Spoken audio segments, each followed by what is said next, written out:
12 वाजता हॉस्पिटलला आलो इकडे. तर त्यांना ते बोललं की असं असं झालं. तर ते डॉक्टर बोलले की कलव्याला घेऊन जावा, इकडे नाही होणार काय. तर त्यांना आम्ही बोललं की ॲम्ब्युलन्स द्या. तर ते बोलले की ते फ्रीवाल्या ॲम्ब्युलन्सला त्यांना कॉल पण केला. तर ते बोलतात की आमची एक पण त्यांच्यासाठी पण अर्धा एक तास थांबलो. ते बोललं नाही येऊ शकणार आम्ही, सगळे ॲम्ब्युलन्सवाले बिझी आहेत. तर त्यांना ते पण बोललं की तुमचं ते जे ते आहे ते तिकडे करा. तर ते बोलतात की ठीक आहे करतो बोलून 4-5 तास झाले. त्यांनी एक पण ॲम्ब्युलन्स नाही पाठवली आणि ना इंजेक्शन दिलं ना दवा दिला. फक्त मम्मी एका जागेवर अशी झोपलेली होती. इथे होते सगळे येत जात होते. पण त्यांना बोलतोय तर ते नर्स लोक पण बोलतात ते 5-10 मिनटं थांबा, आम्ही काय नाही करू शकत. आणि तो ड्रायव्हर पण बोलतोय की आला तरी पण तो बोलतो की 2 जणांना 3 जणांना असतील तर घेऊन जाणार, एकाला नाही घेऊन जाणार मी, तसं बोलतो तो. काय झालं? वन साईड असं पूर्ण ते काम नाही करत होतं. कधी झालं हे सगळं? आजच झालं. 12 वाजता आलेलो. मग त्यांचा ड्रायव्हर येऊन पण तोच बोलतो की नाही घेऊन जाणार एकाला. मग त्याच्यामुळे मम्मी ऑफ झाली. मग ॲम्ब्युलन्स नाही मिळाली, उपचार नाही मिळाले, त्यामुळे त्याच्यासाठी. आणि ते लोकांनी ध्यानच नाही दिला. मी डॉक्टर संदीप पगारे. मी या ठिकाणी एक चीफ मेडिकल ऑफिसर म्हणून सध्या कार्यरत आहे.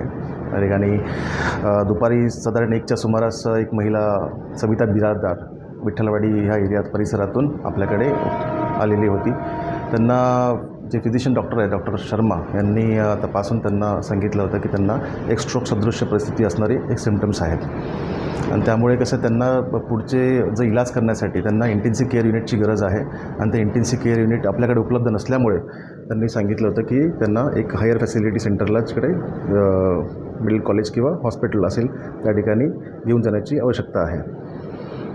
पेशंटचे 2 मुलं, एक मुलगी आणि एक मुलगा, ह्या दोघांनाही सविस्तर त्या ठिकाणी त्या घटनेची कल्पना आपण दिलेली होती की अशा प्रकारचं त्यांना रेफरन्स करून त्यांना ठिकाणी ICUमध्ये भरती करणं आणि पुढे CT स्कॅन वगैरे या गोष्टी करणं गरजेचं आहे.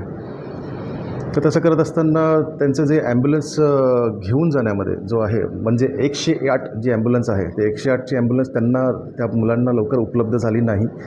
त्यामुळे मग आपल्या ॲम्ब्युलन्सने घेऊन जायचं की 108च्या ॲम्ब्युलन्सने घेऊन जायचं असं कन्फ्युजन त्यांच्यामध्ये झालं होतं. आणि त्याच्यामुळे तो डिले झालेला आहे आणि दुर्दैवी मृत्यू झाला आहे त्या महिलेचा त्या ठिकाणी. पुढे कार्यालयीन जी शिस्त आहे त्याच्याबद्दल आम्ही सविस्तर इन्क्वायरी करूच.